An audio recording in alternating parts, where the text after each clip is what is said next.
Hi everybody. So in this video we're continuing to work on the right leading edge of the right wing. Behind me you will see our club mechanic is doing a 100-hour inspection on one of our planes, including replacing a tire. You know, shocking when you think about it. The tires in my car lasted 40,000 miles. Now that's with rotations and proper care, etc., etc. I would guess that we probably replace the tires on these planes probably, well, I'm going to say once a year. I'm going to say every 9 months. Now, we use retreads. For those of you that aren't familiar with this, if you own a plane and you buy tires for it, you know how awfully expensive they are. Right? So, like, my car has 17-inch tires. 225, 65 R17s. Right? 17-inch tires. Uh, these tires are 6 inches. So if you look behind me, behind to my right, you see that, the main left tire on 6605 Delta back there.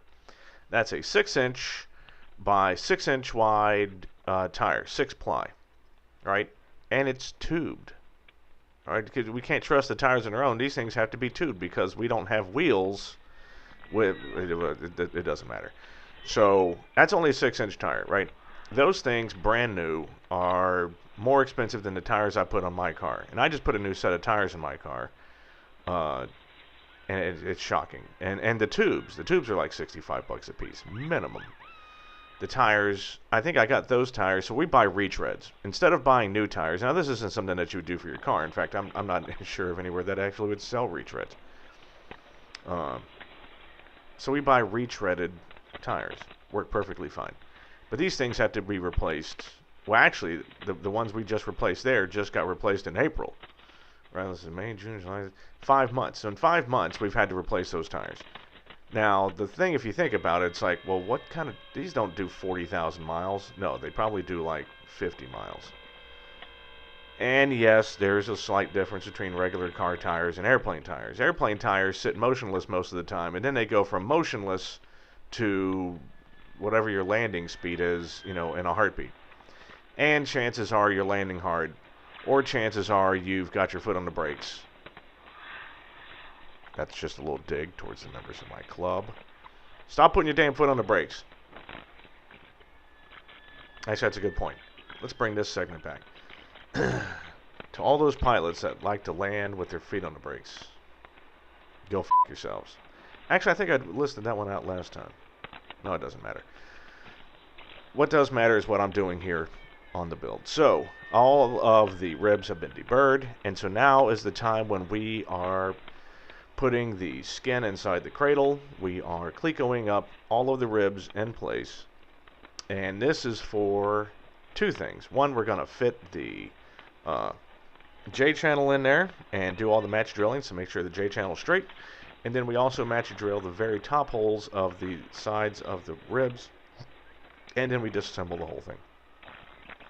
For the first one should be self-explanatory. The second one, so for some reason, the ribs that are made, at the very most aft part of their main flanges, there's an extra hole that's drilled into the skin that you have to match drill into the ribs. Why they're not drilled into the ribs, I don't know.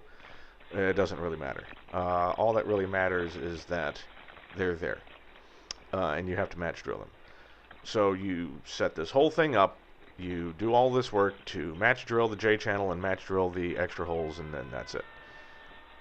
One thing that I was curious about, and I've talked about this a few times, is you're not told. So we previously go ahead and we final drill all the holes in the flanges of the ribs, right? And we deburr those. Great. We don't final drill the holes in the skins. I find that to be a little bit interesting, especially since the ribs are in place. Maybe it's because the ribs have already been dimpled. You don't want to go in and enlarge the holes or possibly screw it up because you won't have like tight surface-to-surface contact. If these ribs were just put in place pre-dimpling, that would be one thing. But they're not. So anyway, yeah, what we're doing is putting the stuff together and then taking it all apart. Apparently I'm not actually doing anything. There we go, finally. So at the moment, it is a damn mess in the hangar. I've got that half a wing stuck up on one of the tables.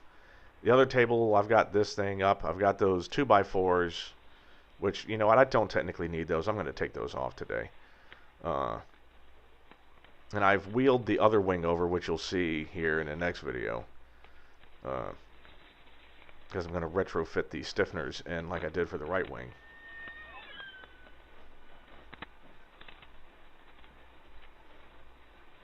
Hold on. What do you want, cat? Mom already fed you. I don't believe your lies.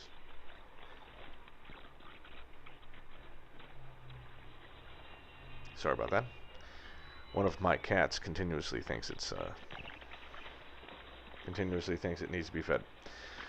So yeah, let's see. Any other updates? No, not that I can think of.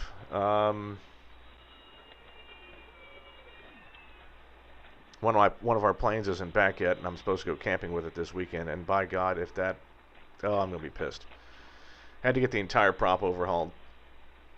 So constant speed props. You gotta crack the hub at least once a decade. This was what some sage advice told to me by someone who actually does prop work.